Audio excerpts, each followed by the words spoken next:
Hello, this is Reverend Don Lewis coming to you from the beautiful metaverse and more specifically from beautiful Danville, Illinois, homeland of the Corellian tradition.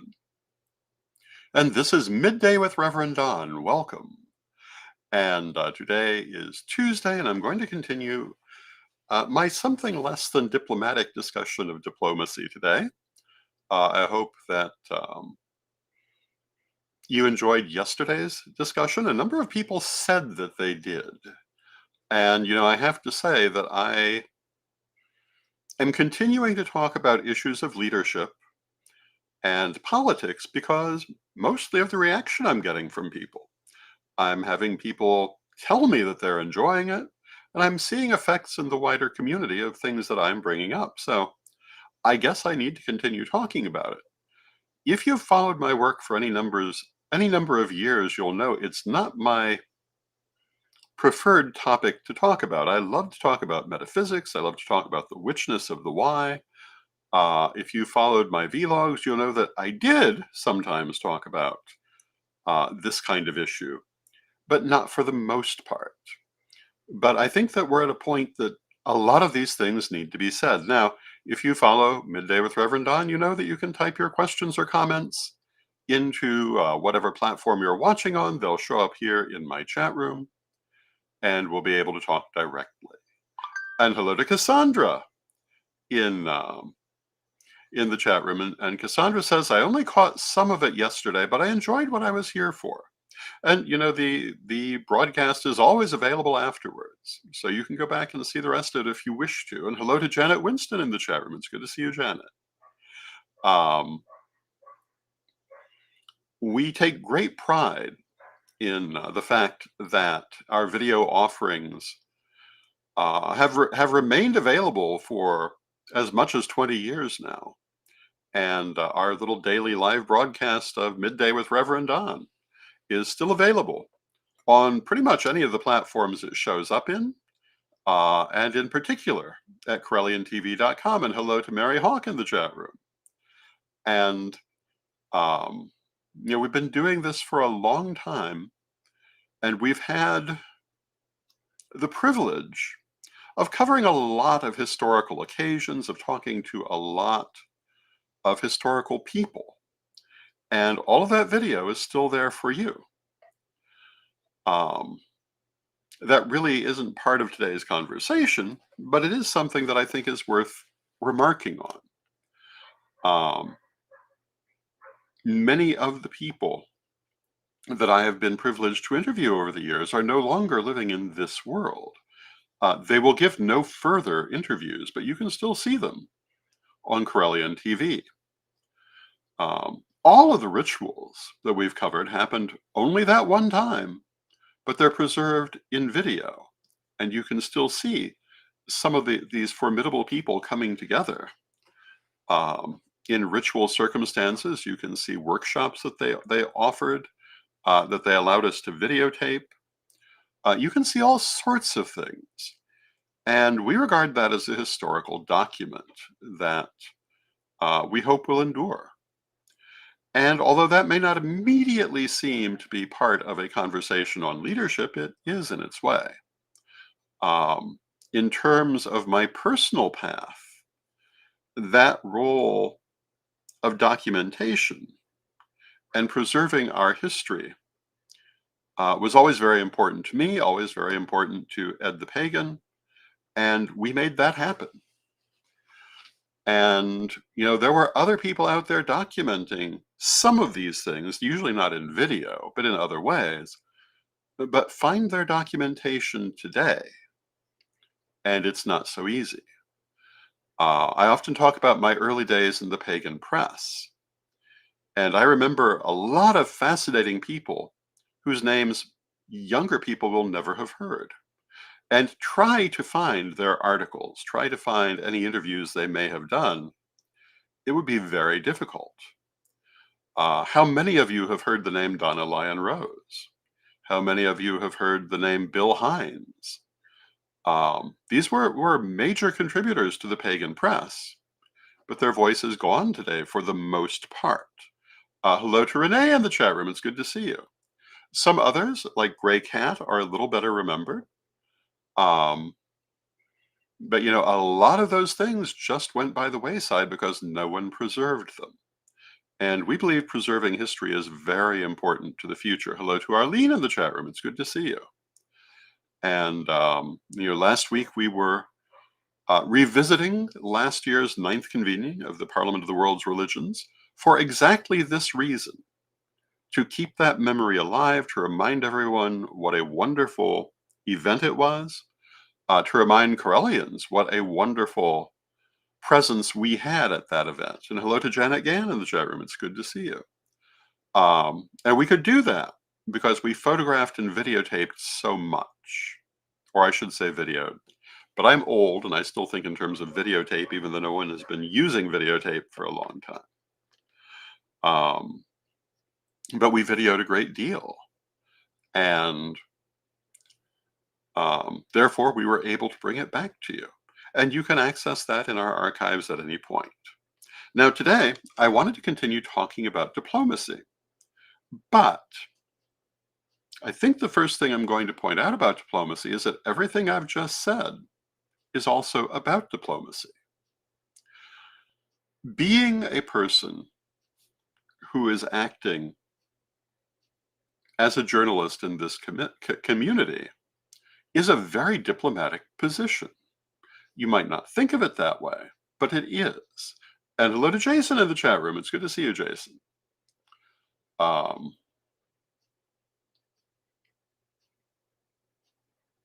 And hello to Academy to all Folkomheit. It's good to see you. When you are preserving history, you can do it in different ways. But if you're really trying to preserve it, you're going to do it in a diplomatic way. And across the board. And there are people that I have interviewed, people whose events we have covered, who were not all people I was on good terms with. But you'll never know looking at our coverage. We did not use it in that way. If we covered it, we did so in goodwill. And that is a kind of diplomacy. Being a journalist also opens doors, another aspect of diplomacy. And, it's rare that anyone doesn't want to promote whatever it is they're doing. And if you're the person offering that promotion, you're in a very diplomatic position, and a position that is very beneficial to everyone. So let us, Academy goes on to say that this is German for Academy of All Perfection. That's wonderful. I want to review our definitions from yesterday that I am using for the purpose of this discussion. And that is first, that politics is the art of avoiding violent confrontation, whether emotional violence or physical violence. A lot of people confuse politics with infighting and with emotional violence. And this is a very serious mistake. And when you make that mistake, it condemns you to ending up in a position of emotional violence because you've ruled out all the things that prevent it.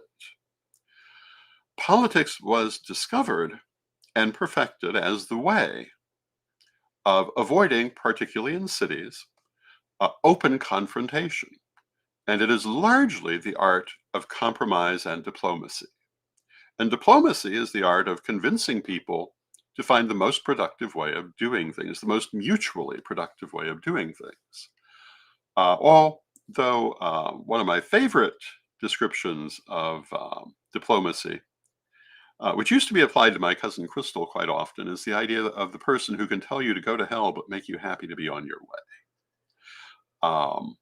Everything can be presented in a positive or a negative way. Everything can help to build or help to tear down. And being mindful of how you're using those things is something not enough people practice.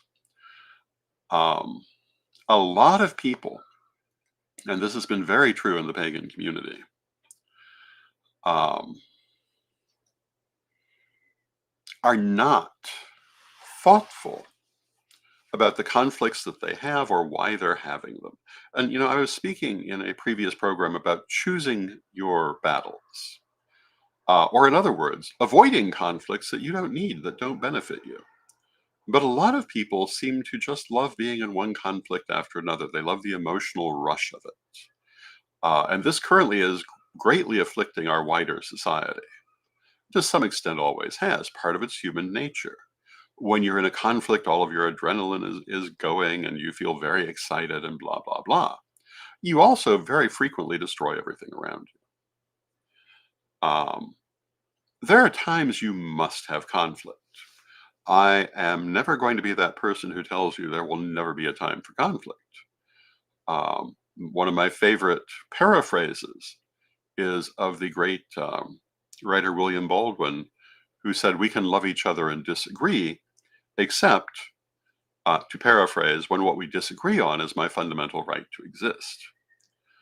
Um, and Mary Hawke says, "But Lord High Fancy Pants insulted me."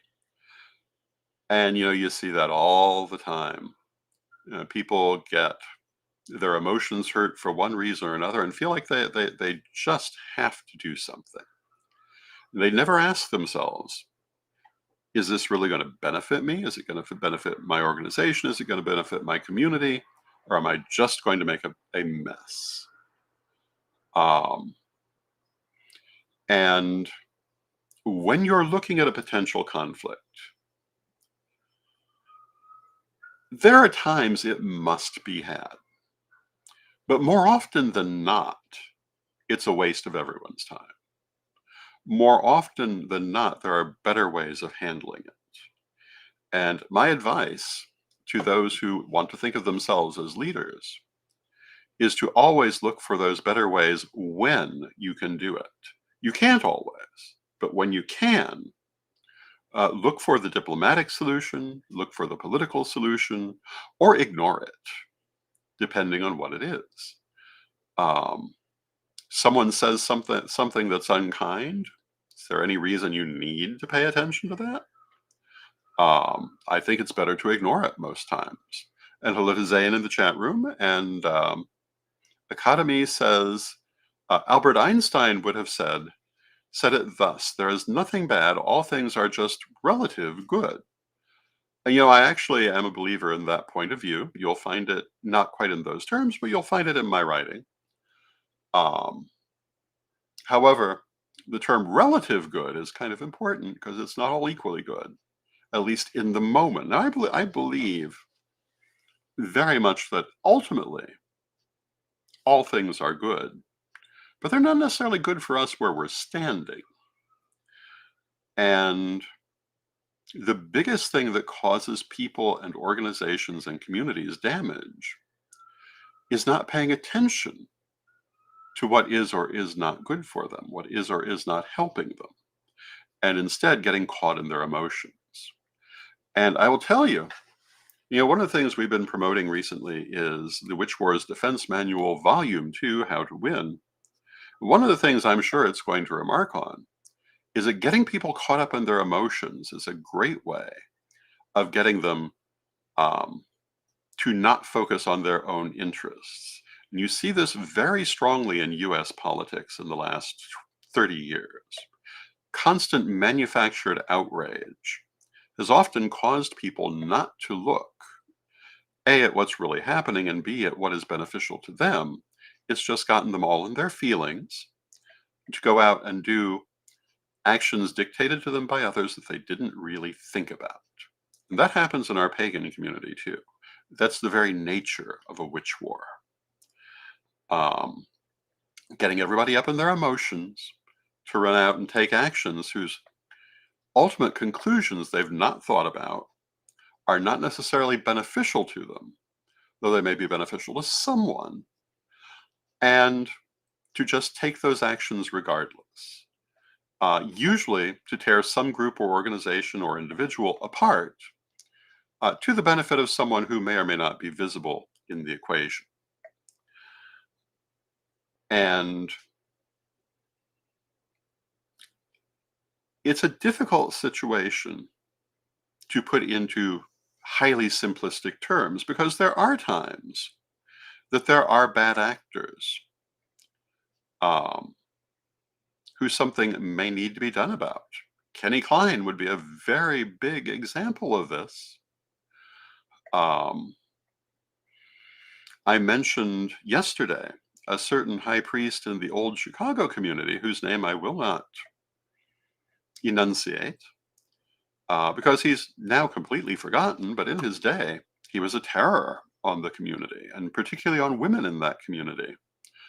And it was necessary to take a stand against his actions. But that was not a witch war. That was a real situation with real people um, and real events. Witch wars are usually emotional. Now, Janet says in the chat room, my feelings were recently hurt. I'm moving forward by reevaluating my own priorities. I'm still going through the emotions, but my action is to forgive both sides, but keep a guard up over my heart. And this is exactly the right thing that you should be doing, Janet. Those are very wise words. And my advice to most people would be to be like Janet. If a situation has caused you emotional pain, do not just suddenly start lashing out. Step back, think about the situation, think about what's important here, think about what you want to achieve, and um, continue to work on what you want in life and not get caught up in what may have hurt you. It's very easy to get caught up in emotion. Now, we're all human. We all do this from time to time. I certainly can get caught up in my emotions. Um, anyone can. But it's never the best policy. It's always better to think about what are you doing? Why are you doing it? And what are the results going to be? And particularly when we're talking about leadership positions, this is very important. Um, because whatever your emotions are, the results of the situation is what you will have to deal with. And you can deal with your emotions privately. You can't always deal with results of situations quite so privately. Now, at this point, we are about halfway through our broadcast. I'm going to take a moment for a word from our sponsors, who happen to be me at the moment, and we'll be right back.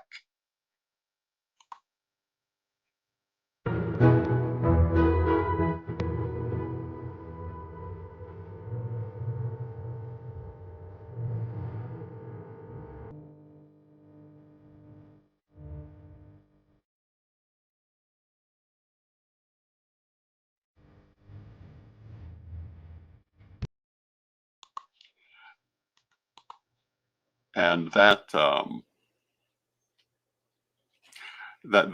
is our commercial for the day from Rev Don's Magic and Metaphysical Auction through Gaia Thrift Central at whatnot.com, Thursday nights at 7. So please join me this Thursday at 7 for my next metaphysical auction.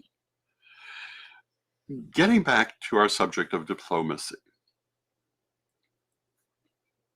I have been recently watching snippets of I believe a current series called The Serpent Queen, which is about Marie de Medici. And also, I guess in season 2 involves Elizabeth I. And this, of course, is an entertainment. It's historical fiction, although I understand it's a little closer in some ways to history than some historical fictions. Although it has Marie de Medici and Elizabeth II meeting in person, or Elizabeth I meeting in person, which they certainly never did. Elizabeth II even less so. But it seems to be all about politics and diplomacy in its way, but also about emotion. Um, but I will say, and hello to Diane in the chat room. It's good to see you, Diane. It's hard for me to think of any better examples of politics and diplomacy than Elizabeth I and Marie de Medici. And exactly what I'm saying. Um, and the result of each of their different ways of handling politics is visible in their legacy and their memory. They both oversaw the end of their respective dynasties. Um, by the time that Marie de Medici died, the Valois dynasty was virtually gone. I believe it survived her by a couple of years and was succeeded by the Bourbon dynasty. By the time Elizabeth I died, the Tudor dynasty died with her and was succeeded by the Stuarts. But Elizabeth gave birth to the Elizabethan age and is remembered as one of the best monarchs that England ever had. And Marie de Medici is basically remembered as, quote, the Serpent Queen, end quote. Someone knee-deep in emotion and often disastrous choices that did not really, in the end, move forward her desires. Although it might be said that given the different circumstances between the two kingdoms, that she may have done as well as she could. France at that time may have been a little harder to govern than England, partly because Henry VIII had really dampened the English enthusiasm for rebellion, although Elizabeth still had to face a number of them. But if you look at the difference between these two women, one of the things you'll see is that Elizabeth I was constantly employing diplomacy. And she employed it in many different ways, not least of which was in her marital state. Elizabeth is famous as the Virgin Queen. Was she literally a virgin? Who knows? I don't know that anyone really much cared at the time, really. But politically speaking, she was certainly an unmarried woman. But all through her reign, until the point that she was at the very end of her life, she continued suggesting that she was considering marriage. And she used this for all kinds of diplomatic reasons, and probably avoided a number of wars in this very unusual way.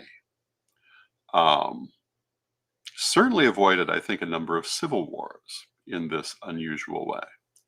Her clothing was also entirely diplomatic. Her image was diplomatic. It was chosen to portray a certain point of view, a certain attitude, and to create a certain reaction. That too is diplomacy. All of these things are important to bear in mind if you're in a position of leadership. How you're perceived, what image you're creating, how people react to you.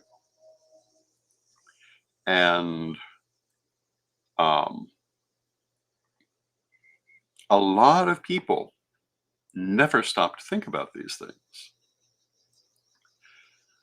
I think that I cannot too strongly encourage anyone who is looking at a position of leadership in the pagan community or elsewhere, or who has found themselves in one, intentionally or otherwise.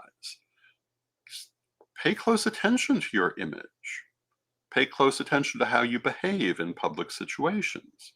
Pay close attention to your words and use them productively. Do not treat them as an accident of life.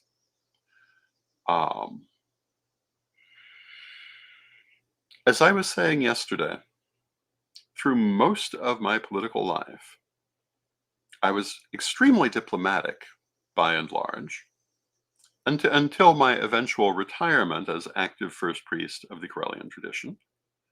I'm still one of the first priesthood, but in a state of retirement, and I can be a little more blunt now. But during my years in office, I was also very aware of my words and my actions. And as a general rule, I did not allow myself to appear in public if I did not look a certain way. I did not make public commentary that I had not considered carefully. Um, that commentary generally reflected what I wanted to say, based on if I felt I should say anything. But it was said carefully. It was said um, to make sure that everything relevant was included and that it was phrased in such a way that it would be clearly understood. You know, when we're writing things, it's very easy to forget that tone of voice is not present. Back before the age of computers, when dinosaurs ruled the earth and I was young, we had something called letters that were written by hand in an old style of writing called cursive in most cases, although I usually printed mine. Um, Today, nobody remembers cursive, which is as it should be because it's really not used anymore. But in those days, when we wrote letters, it was an art form that people actually were taught. And the reason they were taught it is that everybody understood that in the absence of tone of voice, the way you use your words is more problematic because something that you don't mean to be aggressive can sound aggressive. Something that you've simply phrased in a lazy way can actually mean something different than you thought it meant. So you have to use your language carefully when you're writing. Most people have forgotten this, but the effect of it is still very much alive, and this is part of diplomacy. Particularly if you're in a leadership position, what you say and what you write will be paid attention to, and you need to be sure that you're saying what you want to be understood. And understand that even then, the meaning of the message lies with the receiver, not the sender. Therefore, as the sender, it's very important to you to make sure that your meaning is clear. Um, because chances are high you will not have the ability to speak to the receiver and tell them, oh, you misunderstood. They will simply make their assumptions. Um, these are all things to bear in mind on that subject of diplomacy. And, I would have to say today's discussion of diplomacy was a little more diplomatic than yesterday's, but these are all things to consider. And I think that my message for today is to be deliberate in your actions, your words, um, conflicts if they must occur, and not to be manipulated into things or to walk into them accidentally if you can possibly avoid it. So often in this community, people let themselves be emotionally manipulated into conflicts that they shouldn't be involved in. I've watched people throw away years of work because of an emotional situation that didn't even impact them, but they got caught in it. Um, and often you can't get that back once you've done it. I've watched people make statements, and occasionally even done it myself, particularly in earlier years, which were not understood in the way they were meant because the language was not sufficiently precise. That's how I learned to be precise in my language. Um, it's very important to pay attention to what your message is, to what you are doing in a position of leadership, or even just daily leading your own life, and not to be maneuvered into situations you don't want to be in through carelessness, through not paying attention, and through not taking the efforts you need to take in your own actions. And all of that is part of diplomacy, even though it might not be things you'd initially think of under that term.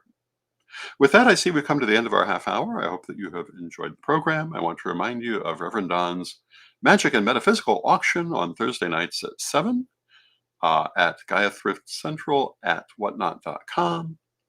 I want to remind you of the many interesting books we have at CorellianPublishing.com. Tomorrow, Chris Copeland will be joining me to discuss CorellianPublishing.com and the things that are new there.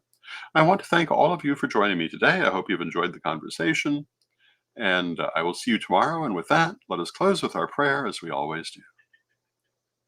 Divine Mother Goddess, Divine Father God, beloved ancestors, we thank you for all the wonderful things you do in our life, and we ask you to help us to remain mindful of our actions, our decisions, and even our thought processes as we go forward. Help us not to be maneuvered by the emotions that others may project towards us. Help us not to be drawn into situations that we don't truly understand by the way that they're presented to us, but help us rather to make intelligent decisions that advance us in our lives. Help us to use diplomacy and good decisions to build the lives we desire. Beloved Mother Goddess, beloved Father God, beloved ancestors, we thank you with great love and thanks. May you be blessed now and always, knowing you are always with us. We thank you for your presence. And I thank you for your presence. And until tomorrow, may you blessed be.